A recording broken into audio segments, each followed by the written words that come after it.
Et salut petit loup, j'espère que vous allez bien. On se retrouve aujourd'hui pour une vidéo où je vous présente ma collection, mes hobbies, mes loisirs, ce que je fais un petit peu à temps perdu. Donc voilà. Allez la pépette, c'est ton moment à toi. Dis bonjour. Hé, petit chien. Tu dis bonjour? Crapule. Donc allez, on va voir ça. La dernière fois, j'ai pu vous la présenter vite fait. J'ai fait vite fait parce que justement, je voulais faire une vidéo et m'attarder à ce moment-là à ce sujet. Donc on va commencer par le haut de là. Alors, je vous la présente de loin un petit peu. Ça donne ça à peu près. Donc voilà. Donc tout à fait en haut, on a un calendrier. Bon, c'est pas grand chose. C'est un calendrier Kuribo. Donc on va commencer par le début. Par ça. Hop là. Alors, je vais faire bien entendu. Donc là, je vous présente un petit peu ma voiture thermique que j'ai eu, je sais pas, mon père me l'a acheté, j'avais bon, il y a un petit peu de poussière quand même, il faudrait que je fasse le ménage. Il y a un petit peu de poussière. Et en fait, elle est cassée. Elle est cassée et faut que je la remette en état. Elle a des pneus cross et des pneus route. Mon père me l'a acheté, j'avais quoi, 12 ans, quelque chose comme ça. Et donc on en faisait, c'était chouette, c'était sympa. Et donc du coup, elle est en panne, je crois que c'était une genre de transmission, mais j'ai perdu la télécommande, donc il faut que je répare et tout. Elle a même une petite boîte, je vais vous la montrer. Tiens. Je vais vous montrer la petite boîte qui va avec cette voiture thermique. Donc la voici. Il faut que je la répare parce que il me manque la télécommande et 2-3 petites choses. Donc il faut que je la remette en état. Ça va être pour une prochaine vidéo. Et comme je vous disais, va avec sa petite boîte que j'ai eu avec. Donc bon, pas attention à la poussière, je l'ai sorti des entrailles. Donc voilà. Donc j'ai les deux roues, j'ai des batteries et tout, et j'ai la suite des choses en fait. Donc 2-3 petites choses pour. Donc ça c'est le lanceur. Vous savez, on préchauffe la bougie. Alors, il y a bougie lente, bougie rapide, si je me souviens bien, quelque chose comme ça. On les a là. Donc voilà, ça fera office aussi d'une prochaine vidéo. Quand, je ne saurais pas vous dire quand exactement. Mais on va remettre celle-ci en état. Donc pareil, c'est des choses. Là, ce que je vais vous montrer, c'est des petites choses, des souvenirs que j'ai d'enfance, de moi d'enfant, des choses qui ont des objets qui ont pour moi beaucoup plus de valeur que certaines autres choses. On va dire une voiture thermique neuve ne vaudra pas ma voiture que j'ai eu de mon enfance en fait. Vous voyez ce que je veux dire? Des fois il y a des choses, il y a des valeurs qui n'ont pas de prix parce que elles ont un prix sentimental et ce prix sentimental ne peut pas s'acheter en fait. Donc voilà, il faut faire c'est des choses comme ça qui pour moi font la différence. Donc voilà, pour la voiture thermique, donc le premier objet de ma collection, de mon armoire que je puisse avoir. Donc la voilà. Donc voilà, à remettre en état, à remettre en forme, celle-ci. Ça fait un moment que je l'ai, mais bon, je ne m'y consacre pas dessus, mais ça fera l'objet d'une vidéo prochainement. Voilà pour la voiture thermique. Donc après, bon, petite figurine, je sais pas si vous connaissez, vous devez connaître pour certains, c'est la fusion de Sangoku et de Vegeta Super Saiyan 4. Après, petite passion aussi pour les DC Comics. Donc j'ai pas mal de livres auxquels j'ai fait une collection. Après, on arrive, donc ça c'est un livre de guerre, World of Warcraft. Une passion aussi que j'ai eu, j'ai commencé quand c'est sorti. Donc il y a de ça très longtemps. J'ai joué à Vanilla, si on peut appeler ça comme ça. Donc ça c'est le vrai CD, au tout début à l'époque quand c'était sorti. C'était, ouais, le truc je le saignais à fond ce jeu. Donc j'y ai joué jusqu'à War of the Lich King. Et après j'y ai pas joué. Après j'ai arrêté de jouer. Sinon j'ai joué les 3 premières extensions, ouais. Sinon après j'ai pas joué Cataclysme. Cataclysme si j'ai joué un peu. Et après j'ai pas du tout joué au reste. Donc ça, si vous connaissez un peu, c'est Love Story, bon voilà, on va pas s'étendre sur ça. J'ai lu un petit peu, mais vraiment très compliqué à lire Warcraft en roman. Donc voilà, qu'est-ce qu'on peut constater? On peut constater bon, la figurine, mais justement ça fait partie de la fusion qu'on a vu un peu plus haut de Sangoku Super Saiyan 4 et de Vegeta Super Saiyan 4. Les deux qui font la fusion de celui-ci. Voilà. Après manga, bon, j'ai Bleach. Bon, je les ai commencé, j'ai pas fini. Un petit manga sympa aussi, Nora. Je sais pas si vous connaissez. Un manga qui se termine en 9 tomes. Qui est sympa, ça parle un peu d'un gars des enfers, le Cerbère, qui arrive sur Terre et qui est contrôlé par un type. Donc après, la petite collection des livres DC Comics, donc qui est sympa, voilà, là vous avez les gentils, tac, et vous avez les méchants, donc les petites boîtes. Après, ce que j'ai en manga, j'ai tous les livres de Dragon Ball Z. Alors il faut savoir qu'à l'époque j'avais commencé par les petits rouges, je sais pas si vous connaissez, je connaissais pas les petits rouges, n'existait pas les autres, et après, en suivant, Baby Vegeta, il n'y en a même pas. Vegeta, ouais, je sais pas comment on peut appeler ça. Et après, bon, les moyens et les grands, donc la collection complète de Dragon Ball Z. Je pense que Dragon Ball Z, ça parle à beaucoup de gens. Moi, c'est le premier manga que j'ai connu, que j'ai suivi. Donc d'abord, j'ai suivi Dragon Ball Z en dessin animé, et puis après, j'ai connu ça en manga, en lecture. Et franchement, eh ben, j'ai accroché, j'ai adoré. C'est à partir de là où je suis tombé amoureux des mangas, de la lecture, un petit peu, de ce monde, cet univers-là, des mangas, dessins animés, tout ça. À partir de Dragon Ball Z. Après, qu'est-ce que nous avons? J'avais aussi commencé les Naruto. Les Naruto, bon, ben, on est au tome. On en a quelques-uns, bon, il faut finir de compléter. Chez les Naruto aussi, je lis pas mal les romans. Donc, vous savez, les romans. Ce qui est sympa aussi chez les mangas, je trouve, c'est que. Moi, ce que j'aime bien faire, c'est que je les regarde en animé, je les lis en manga. Et pour certains, je les lis en roman. Ça donne 3 perceptions différentes de l'histoire. Et ça dégage des sentiments, des choses qu'on perçoit pas forcément de la même façon, en fait. Suivant ce qu'on peut regarder, que ça soit le manga, l'animé ou la lecture et tout. Et bien, on a des choses différentes qui sont dégagées. C'est super sympa, je trouve. Donc voilà un petit peu. Donc je lis Naruto en roman aussi, c'est pas mal. Après, il y a la famille des One Piece. Donc One Piece, bon, petite collection, mais bon, j'ai les 3 mangas, donc je crois qu'il y en a 4, des 10 ans. Je sais pas, vous devez connaître pour certains. Donc les 10 ans, il me manque le 83. Mais bon, c'est pas très grave, on a cela, et puis bon, je le fais surtout plus parce que ça fait 10 ans que parce que c'est des mangas, on va dire, un petit peu. À une main, c'est pas évident, mais bon, pas impossible. Donc voilà la passion un petit peu des mangas, les mangas que je peux avoir. Après, qu'est-ce que nous avons? Nous avons aussi, donc j'aime les DC Comics, mais pas que les DC Comics, j'aime aussi les Marvel. Donc dans les Marvel, j'ai beaucoup moins de livres, j'ai les Civil War. Le 1, le 2, le 3 et le 4, donc j'ai pas le prélude. Après j'ai quoi? J'ai Spider-Man aussi, les recettes de Sanji. Bon voilà, après ça c'est les livres, les magazines, je vais vous les montrer.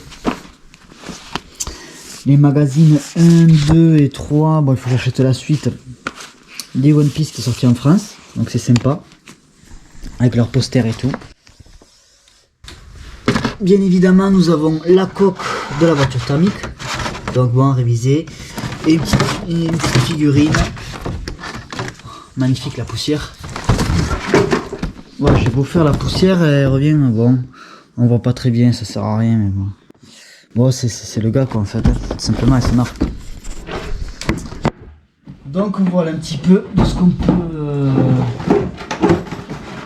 voir de cette collection. Et parmi tout ça,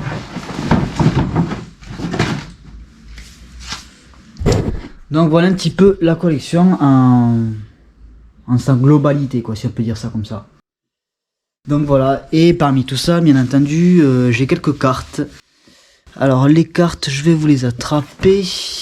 On va essayer d'attraper celles qui ont le plus de valeur. On va se mettre à la salle à manger et on va checker ça. On se retrouve pour les cartes. Donc en cartes, je n'ai pas 10 000.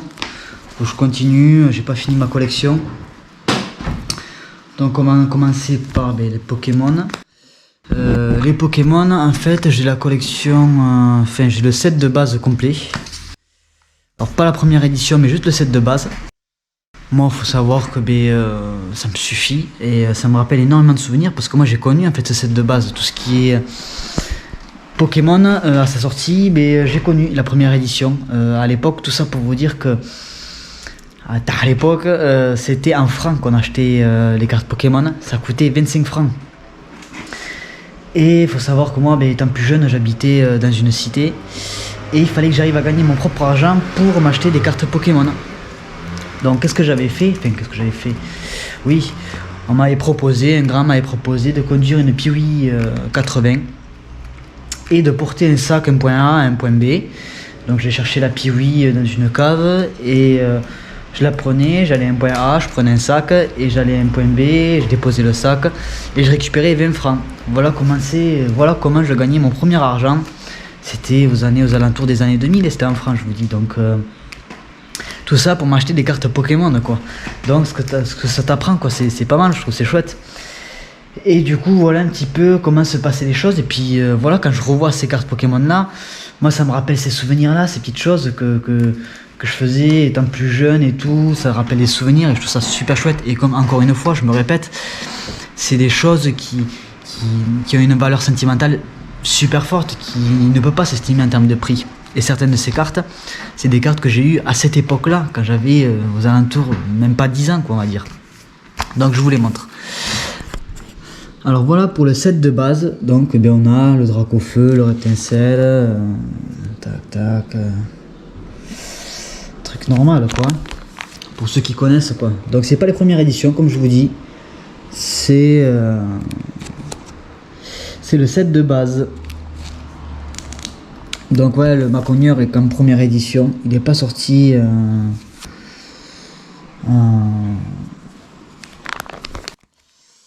un set de base normal, il est sorti qu'en première édition. Donc certaines sont abîmées, mais on les voit pas trop là, je suis sûr. On les voit pas trop qui sont abîmées. Moi quand je vous dis, quand je revois ces cartes là, mais ça me rappelle tellement de souvenirs quand j'étais plus jeune. Je sais pas comment vous jouez aux cartes, mais nous on s'amusait à les mettre contre le mur et on prenait un caillou et on devait les faire tomber. Et si on les faisait tomber, on les gagnait. Et moi la petite astuce que je faisais, chez mon grand-père en fait, il avait une meuleuse. Il avait une meuleuse sur le mur et du coup, une meuleuse, oui, je sais pas comment on appelle ça, vous savez, ça tourne là, ça accroché. Je sais plus comment on appelle ça, c'est sur un établi et ça tourne. Et moi je meulais un petit peu mes cailloux pour qu'ils soient un peu plus ronds, quoi. Comme ça quand je les jetais, ils partaient ni à droite ni à gauche et je gagnais pas mal de cartes Pokémon. C'était des petites astuces un petit peu pour essayer de gagner un peu plus que les autres. C'est ce que ça t'apprend, c'est la rue, c'est un petit peu ces petites astuces là qui font que tu te débrouilles un petit peu et un petit peu plus, je sais pas un petit peu plus, mais tu te débrouilles, quoi. Tu trouves des astuces pour y arriver. Donc voilà, ça rappelle tous ces petits souvenirs là qui sont super cool. Donc voilà, ça c'est le set de base. Donc là, c'est tout ce qui est. Donc voilà, après il y a quelques-unes des cartes comme ça. Vous voyez, il y en a certaines, elles sont vraiment rongées, abîmées, quoi, parce que regardez, vous voyez là l'impact qu'elle a là. Là aussi, lui, il a pris des impacts. Là, on voit l'impact. C'est les cailloux, justement. On jouait, on se rendait pas compte, nous, on jouait aux cartes et on faisait comme ça, quoi, et puis on abîmait les cartes, c'est fait exprès. Donc et voilà, ça ce sont des cartes, et ça c'est la nouvelle série, je sais plus comment elle s'appelle. Ils ont ressorti le set de base en reverse, donc c'est plus les holographiques, c'est brillant autour mais pas au milieu. Donc et comme moi je suis amoureux de cette génération là, parce que c'est la première génération, c'est ma génération à moi, quoi. Et j'ai commencé la collection, je l'ai pas terminé, mais bon voilà, vous voyez un petit peu, donc ça rappelle un petit peu le set de base et les premières éditions en mode reverse. Donc c'est sympa, moi je trouve, voilà, c'est une petite carte à moi, c'est un petit truc. Alors je m'en fous un petit peu de la valeur, comme j'ai pu vous dire, c'est surtout une valeur sentimentale, moi où j'accorde beaucoup d'importance. Donc voilà pour les cartes Pokémon. Voilà pour les cartes Pokémon, je crois que j'ai fait le tour. Ouais. Et ensuite, on passe aussi aux cartes Yu-Gi-Oh! Donc j'ai beaucoup joué, mais là c'était un peu plus vieux les cartes Yu-Gi-Oh! Ça a dû sortir quelque chose comme 5 ans après que les cartes Pokémon, quelque chose comme ça, je sais pas vraiment vous dire la date exacte. Donc les cartes Yu-Gi-Oh! Pareil, j'ai le dessin animé, je l'ai regardé, je l'ai saigné le truc. Et donc du coup je me suis mis aux cartes, j'ai acheté en chinoise, en toute langue. Donc, allez, on va regarder ce que j'ai. J'ai pas des cartes exceptionnelles, que ce soit ni en Pokémon ni en Yu-Gi-Oh! Mais comme j'ai pu vous dire, voilà, moi c'est des cartes qui ont beaucoup de valeur sentimentale et quand je les regarde, ça me rappelle des souvenirs d'enfance. En fait, ce que j'ai fait pour ces cartes-là, vous voulez savoir ce que je faisais pour essayer d'en acheter, donc c'était un peu plus tard. Je nettoyais la voiture de mes parents qui me donnaient à l'époque, voilà, c'était des euros par contre, pour essayer de m'acheter des cartes Yu-Gi-Oh! Cette fois-ci, c'était comme ça que ça s'est passé. Donc ça me rappelle ces souvenirs-là un petit peu quand je nettoyais ça, quand j'essayais de faire de l'argent en fait comme on peut. En parlant de ça, ça me rappelle aux cartes Pokémon, comme j'ai pu vous dire tout à l'heure. Mon père et ma mère avaient été convoqués à l'école primaire. Donc là j'étais plus jeune, c'était aux alentours des années 2000, quelque chose comme ça, l'école primaire. Mon père et ma mère avaient été convoqués à l'école primaire parce que je vendais des goûters à d'autres élèves. Donc il faut savoir que moi j'étais dans une école privée. Mon père et ma mère travaillaient pour me payer cette école privée pour que je fasse de bonnes études en fait. Sauf que dans cette école privée, il y avait des gens qui étaient de classe un petit peu plus supérieure et moi j'habitais à cette époque-là au quartier, dans une cité quoi. Donc j'étais pas très bien vu. Mais ça m'a appris des choses, la preuve. Mais bon, on va en venir, c'est là où je vais en venir. Et du coup, mes parents convoquaient parce que je vendais des goûters à la cour de récré, mais parce qu'en fait, il y avait des élèves, donc des petits garçons qui avaient, je sais pas, en dessous de 10 ans, c'était à l'école primaire. Les parents leur donnaient de l'argent de poche. Alors, je sais pas si c'était par semaine, par jour, j'ai plus trop de souvenirs. Et moi, il me fallait de l'argent, mais soit pour faire des goûters avec mes amis au quartier, que j'allais au petit Shopee acheter que ce soit des amuse-gueules, des bouteilles de coca et tout, ou soit des cartes Pokémon, des POG, des billes, ce genre de choses-là. Il faut se débrouiller, donc c'est la rue, quoi, c'est un peu comme ça. Donc du coup, je vendais mes goûters à ces personnes-là, à ces enfants. Et du coup, mon père et ma mère avaient été convoqués. Ma mère trop honte d'y aller et dire non, c'est pas possible, je peux pas aller là-bas et tout. Mon père, il est allé. Et donc il explique ça. La maîtresse lui dit, bon, vous savez, votre fils, c'est pas bien, il vend des goûters à d'autres élèves contre de l'argent et tout. Et mon père, qu'est-ce qu'il répond à la maîtresse? Il leur dit, c'est bien, ce petit, il sait faire au moins, c'est pas mal ça. Il a appris les choses, ça c'est bien, oui. La maîtresse un peu sur le cul, elle savait pas quoi dire. Non mais vous savez, c'est pas bien.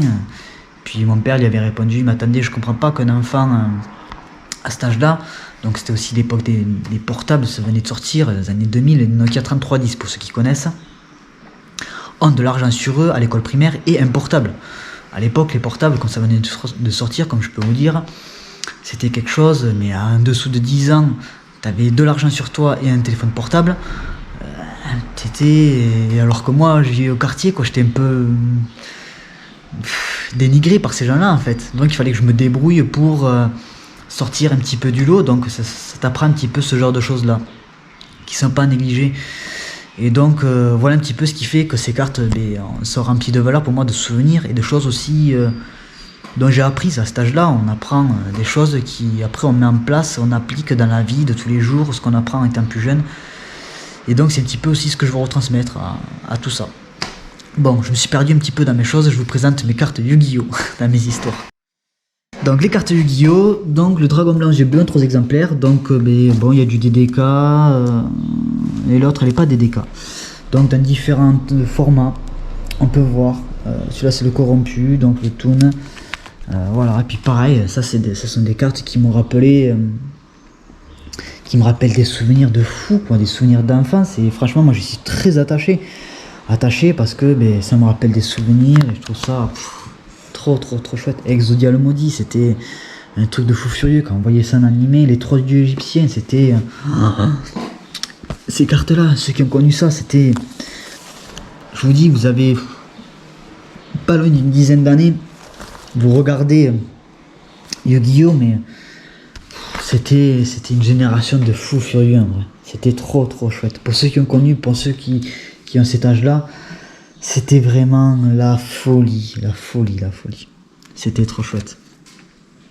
Et donc voilà. Pour moi, cette petite collection me rappelle tous ces petits moments-là qui me font extrêmement plaisir. Et quand je les regarde, C'est trop chouette. Bon, je fais que me répéter, mais bon, je vous le passe en vitesse parce que je sais pas vraiment. Après, ce sont pas des cartes exceptionnelles. Hein. Pour beaucoup d'entre eux, ce sont des cartes que j'ai attrapées dans des coffrets et pas dans des boosters. Donc elles sont assez communes, quoi, si on peut dire ça comme ça. Ce ne sont pas des cartes d'une rareté exceptionnelle. Donc voilà, Gazelle, tout ça, c'est des souvenirs extraordinaires. Voilà. Un petit peu, vous voyez un petit peu la collection de cartes que je peux avoir.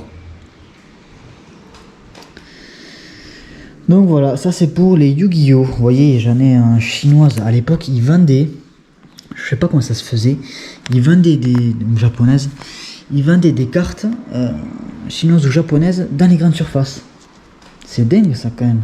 Et moi j'étais tellement fan que j'achetais ça en fait. J'achetais même si c'était pas en française, en anglais, en n'importe quoi, je les achetais. Donc voilà, et après il y a un petit classeur aussi, là c'est plutôt les cartes magiques et les cartes pièges. Attendez, je sais pas si on a bien vu.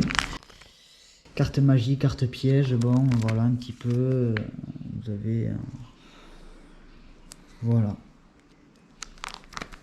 Un petit peu la petite collection.